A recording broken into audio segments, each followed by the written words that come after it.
precious decision you have made for you to come in the house of the Lord. It is a great decision which you have made, and we are thankful that you are here this morning. We also want to thank God for our brother who gave a testimony here, Brother Michael. Let's give glory and thanks to God. Thank you, Brother Michael, for your testimony. You know, I remember the first time when you came here, and the things didn't look the way they were supposed to look. But to see how strong you are developing in the Lord and how strong you have gone in the Lord is such a wonderful testimony. We want to give praise to God. And you know, ladies and gentlemen, when you are dealing with God, how you approach God matters. How you approach God matters. I remember when he came with this immigration situation. Sometimes God can delay me. I'm somewhere, I'm supposed to be here at a particular time. God can delay me, not because I don't know how to keep time. Many of the people say immediately, when you have an appointment with the pastor, and when the pastor is, you say 10 o'clock, the pastor is not there by 10 o'clock. You come up and you say, maybe because I'm African, this African don't know how to keep time. They are looking at the sun, they don't know how to keep time. That's what you say. But God can delay me where I am because he wants to test you to see, are you genuine, are you real? It's not about me being like that. I remember there was one lady, she came from McMaster University. She came, she's doing a master's of theology. Sometimes when we think we are educated, we think too much. She came to the office and I told the pastor is not there. I went to visit her. I was called by somebody to come and play in his company, so I went there. While I was there, I was delayed. And she came. And she went at all the McMaster school. She was telling everybody, this man, this African man is a very terrible man. He's not professional. I cannot go back to him again. I said, okay, I don't have a problem. You are the one who have a problem. I don't have a problem, but you are the one who is looking for what? For a solution. If you are not patient enough to wait for God, it's up to you. Now she's still going to deal with those demons. And you are going there and you are saying you are studying master degree, demons are controlling you. Because you don't know. You don't know how to relate with the things of God. You don't know how to relate with the man of God. You don't know. He was here when he came. We were supposed to meet at 11 o'clock. Sometimes we would start praying at 3 o'clock. But when he was here, he was busy praying down there. Praying down there. We come in, we pray. God told me, this one, I cannot disappoint him. God told me, because he saw his heart. God said, I cannot disappoint this one. When he got there, I will have to do a miracle so that the people may know that I'm God. Many of you, you know you are going through immigration. Maybe you have gone for a year and they have never even replied to you. But hear the voice of God. Here I told him, go now. God is telling me, go now. Go and collect the paper and bring it here. When he came, he did not wait for the answer. He came with the answer. Turn to your neighbor and say, neighbor, wake up. Sometimes we miss the things of God. Now, Mama was talking about that woman who was healed of HIV, and you are here. But you know what? You still don't know. Even that person, she said, Papa, I'm coming to you to tell you of my condition. Because I believe I cannot keep you this from you. You are my father, and I believe. Do you see the attitude? Do you see the what? The attitude. Some of you are saying, keep it, don't tell them. Okay? Keep it. Don't tell them. If they know about it, what will they do? They, keep it. This one say, we have to go and tell Papa that this is the issue. The reason. So that he can pray to his God. I said, God, what manner in my heart, in my office, I say, what manner of a child is this? What manner of a believer is this? So I began also to pray, Lord, because of what she has done. Remember her. Touch her. Use her. And by herself, she comes, she said, I went for the results, and the doctors are bamboozled. I say, they only know in part. Jesus knows the full part from the beginning to the end. For them, what is impossible, Jesus make it possible. Turn to your neighbor and say, how you approach God determines what you can get from Him. No, don't tell Him. No, we shouldn't tell Him. No, if you know I'm not a man, I'm a man, but there is a God who lives inside of me. When you are talking to me, you are not talking to this man. Tommy has no power, but you are talking to what? Jesus Christ, who is what? Who has power. Power to set you free. Power to change your situation. Power to heal you. Power to transform your life. He has the what? Power to do so. Ladies and gentlemen, I told you I did not come all the way from Africa to come to joke here. No, that's not why I came. When I'm talking to you, know that God is what? Is talking to you. If you answer me in a rough way, sometimes I'll leave you, okay? But I know where I will catch you. When you have a problem, I know where your problem is coming from. I know where your problem is coming from. And you can know those that are willing. You see, when Peter said, when Philip said to Nathanael, come, I have seen a man. He said, you have seen a man? Are you talking about that African man who cannot even speak proper English? Are you talking to that man, that African man who is very rough? They look at me on video and they write, this man has no love. Okay, you want to see my love on the video, that's why you want to see my love?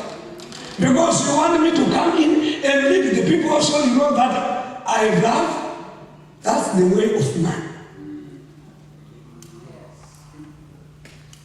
Why are you going there? Some of you call me an African man. Jesus calls me his son and his servant. Praise God. Hallelujah. Turn to your neighbor and say, neighbor, let your situation change by obeying the voice of God. Hallelujah. Please, I want to pray. I want to preach a quick message. But thank you, brother. You know, let me tell you, I get a lot of people in my office. But this brother is very exceptional. Let me tell you, there are people who sit in my office, but this one, the heart, the way he talk, his respect, no, you have to ask him something. Those immigration judge, they have no issue with you. They don't even care. For them to come from their seat to come and greet you, my brother, you must be special. For them to come and say, Michael, sit here, I want to put your legs right, you must have Christ inside of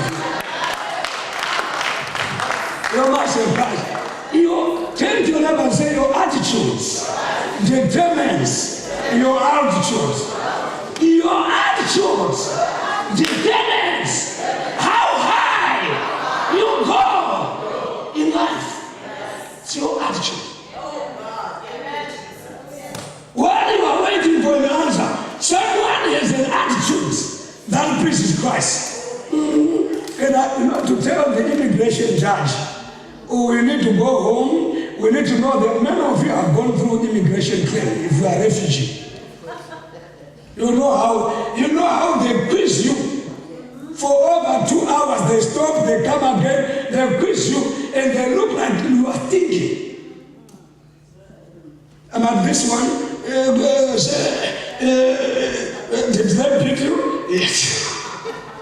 Did they beat you? Yeah, just say yes.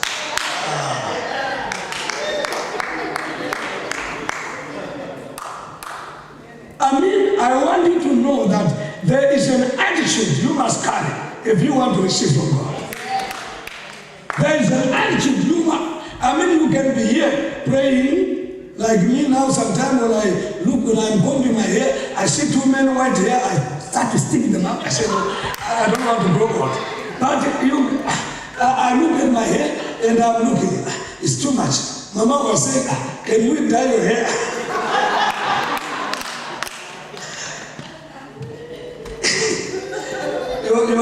You can get gray while you are here, but you can't answer. You can't receive answer. Why? Because you have not positioned yourself to what? To receive. God bless you, brother. God bless you.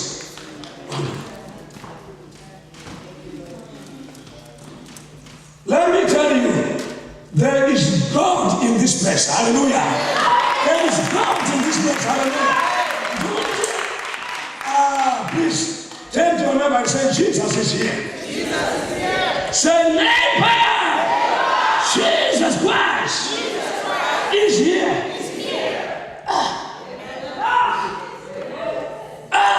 He is here. I tell you, he is what? He is here. I tell you, he is what? He is here. But you need to approach him nicely. Know that he is here. If you say today is Thanksgiving, so I want to rush to eat the turkey, so you can eat the turkey and leave the blessing. And you eat the turkey, after you eat the turkey, you go to the washroom. The blessing is there. You know what happened on Thanksgiving? We want to go to eat the turkey. Please, rush, go.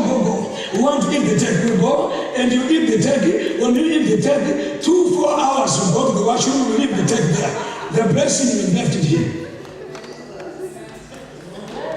Am I talking to you? If I'm talking to you, say yes, Lord. Say yes, Jesus. You are talking to me. Yeah, because there is a way. In Canada, there is a way of this nation. A way this nation is positioned. Its position is wrong. Many people can't receive from God here.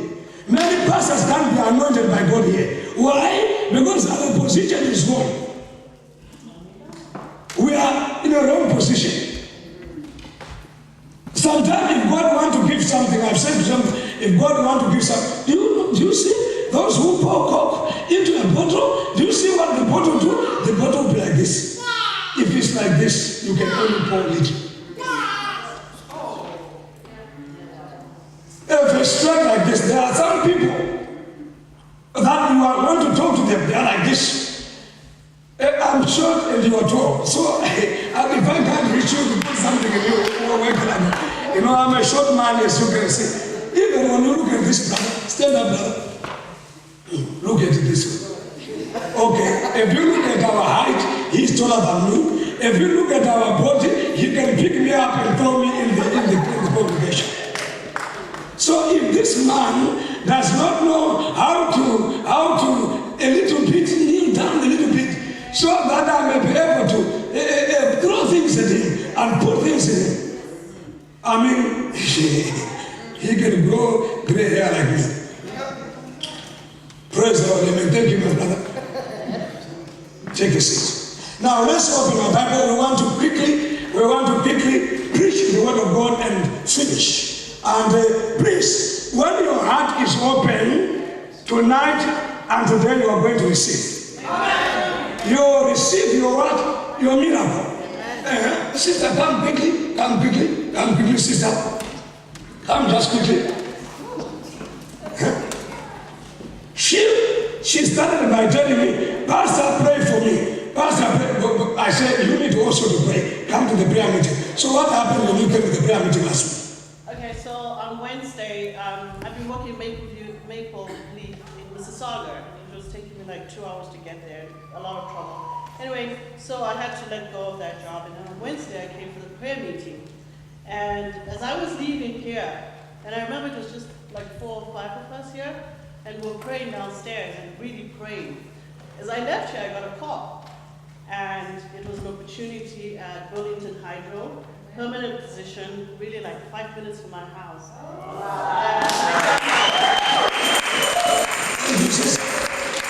And we were there. There was a time we were there. I wanted to stop the prayer, and the people are praying, they are crying. She was also crying. When she came out of there, the answer came. Hallelujah. Please recognize what God is doing in your life. I mean, we have great things happening here. Let's go to the book of John. And after the service, we have another very important occasion. We are going to hand over a car to one of our sisters here today. So we want to thank God. So those people who are looking for us for love on the internet, that we must come on the internet like this.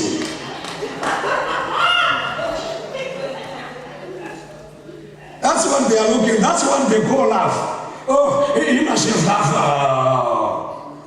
You don't know. Tell your neighbor, say not to know is as good as somebody who is dead. And they keep on talking. If he had love, why would he beat them? Oh, I beat them because it's a divine instruction. Oh. Can you chase a demon? When you are chasing a demon, you say, "Hey, demon, hey, come out, please, demon.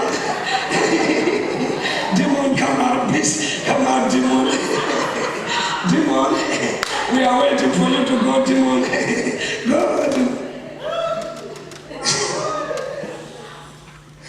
Demon, sometimes you come in when the pastors don't know what happened. When the person is possessed, they try to hug that person and say, it's all right, demon. No, the Bible says we use the authority in the name of Jesus. We say, I command you, come out. I command you, come out of this body. The demon must know that you have authority over the unclean spirit. Remember, our fight is never against flesh and blood, but our fight is against that demon, that principality, that power that's holding that person's life hostage. When I come to that spirit, I am so angry. In the spirit, holy anger. Satan, what are you doing? Come out, come out, come out. And you know afterwards, the person starts to walk right with God. The person starts to enjoy what? The things of God. So, I laugh with the Christian who only know, when they know one verse, they want to use that verse and say, God is talking to me. By knowing one verse, when they know that verse, I quote Corinthians like this. My God, there's a problem. There's a problem. Many people who say that, and I will never answer. We have a policy here where we will never answer to anybody who speaks evil of us on the internet. We will never answer. We will not even answer. We will never answer whatever you are saying. You can write, but we cannot answer you. There is someone who is going to what? To answer you. I will never answer. If you are trying to draw us in an argument, we never go there.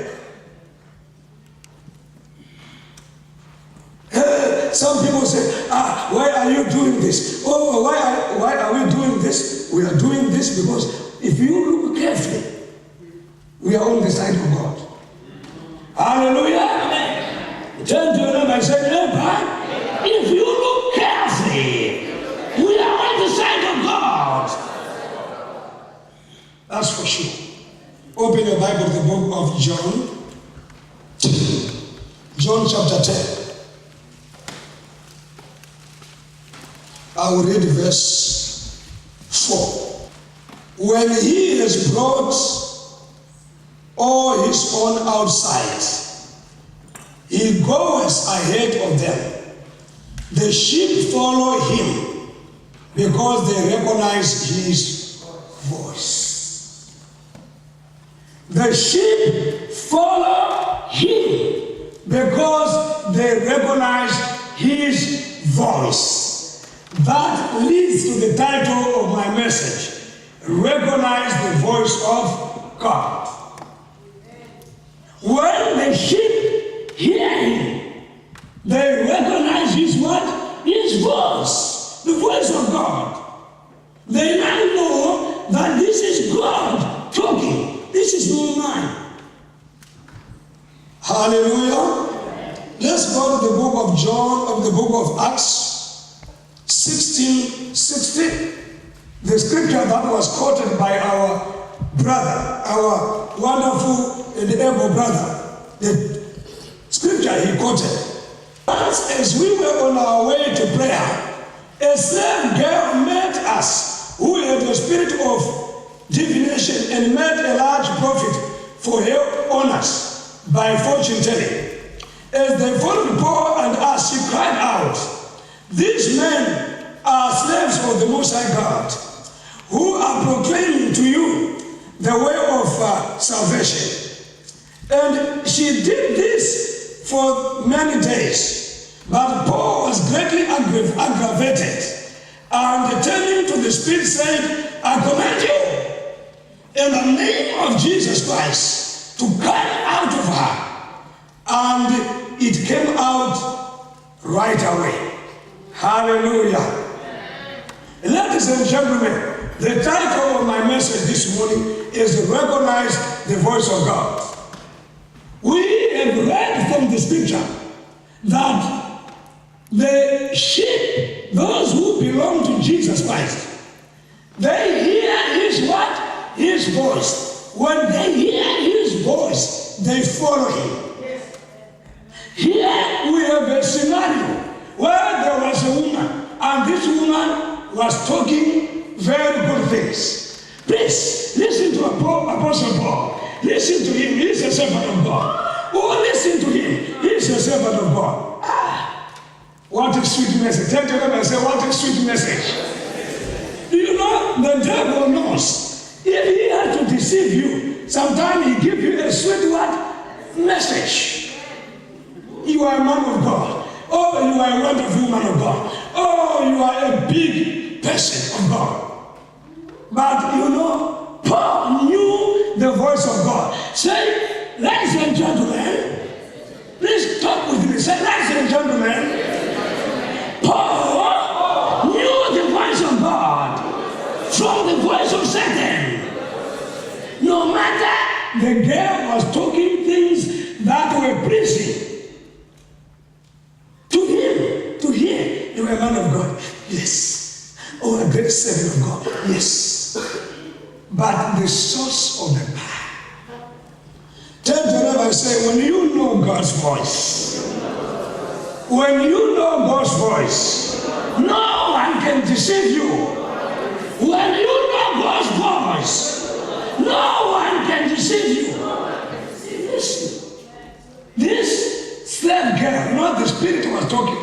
Why? He did not want Paul to cast it out. Yeah, Paul, you are a man of God. Please, let's listen to this one. You can imagine. I don't know what happened for those 3 days. Maybe Paul at one time, maybe gave the time even to exhort the people and regard them. This is a man of God. But Paul kept on saying, what I'm hearing, is it from God? Tell to them and say, not every sweet thing comes from God. Satan is the master of ideas. Satan is the master of ideas. Satan is the master of deception. You can deceive when you don't know the voice of God. Imagine what would have happened if I said to Brother Michael, Brother Michael, I'm hearing God's voice. Now go to the immigration court. When you go there, your answer is already there. Please go and check your paper. Imagine if he had gone there. I just imagine if he had gone there and he got there and the judge say, brother Mike, I can't believe your story, number one. Number two, I deny you. What would have happened to him? Number one, who can believe in that this is a true man of what? Of God. What would have happened to him? His whole faith in Jesus Christ would have been broken. He would have been disappointed. Imagine what would have happened to me now. Those who are praying for me to come down, he will go and tell that man who prophesied and said the papers are there, that man is not true. It will go through the internet faster.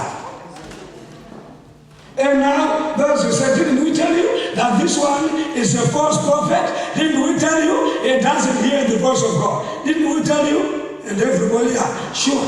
I love Jesus. Let's go to the book of John 10.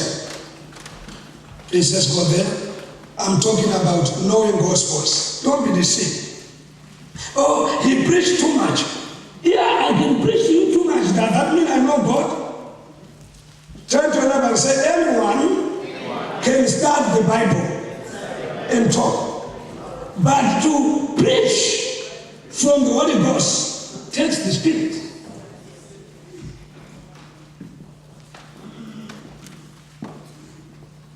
Give a clap over the Lord. I want you to know. I want you to know. Turn to another and say, the Spirit establishes your ministry.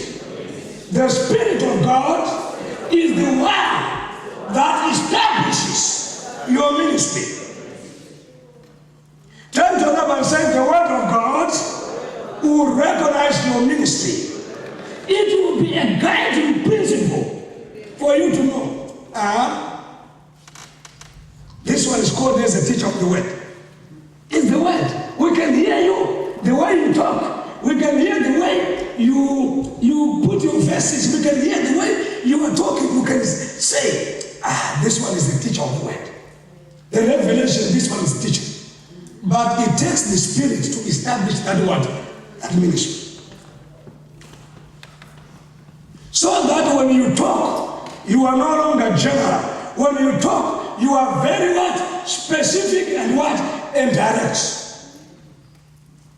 Thank you for the preaching of the word. Give a clap over for his preaching of the word. Many of our pastors, many of our prophets, even if you are a prophet, if you are a true prophet of God, you must have the ability to see some things that people don't want to see. There was an issue. I was talking to my wife. We were there. I was talking. We were talking about there. And she kept on saying to me, Baba, why? Why are you saying what you are saying? I said, wait. When we went home, I began to sit down now to analyze spiritual. And we were talking and say, I now see what you were talking about. Because even as I'm going through the people, it's a waiting. Even if I'm going through the people, I'm asking God, who is this one? If you extend your hand to shake me, I say, who are you? If you extend your hand to give me water, I say, where is this water coming from? If you are coming and you smile, I say, what is the cause of this smile? Because as a man of God, I don't want to be deceived by anyone. Because I hear people who swear. I never did that. You know, I never did. I can swear by Jesus Christ. But everybody turns out and says, no, they did that. Go back to the book of John 10. Turn to your neighbor and say, your spiritual tentacles, your spiritual antenna must be properly aligned for you to hear the voice of God. You're watching the live service from Christ Voice of Restoration Ministry. Please stay tuned.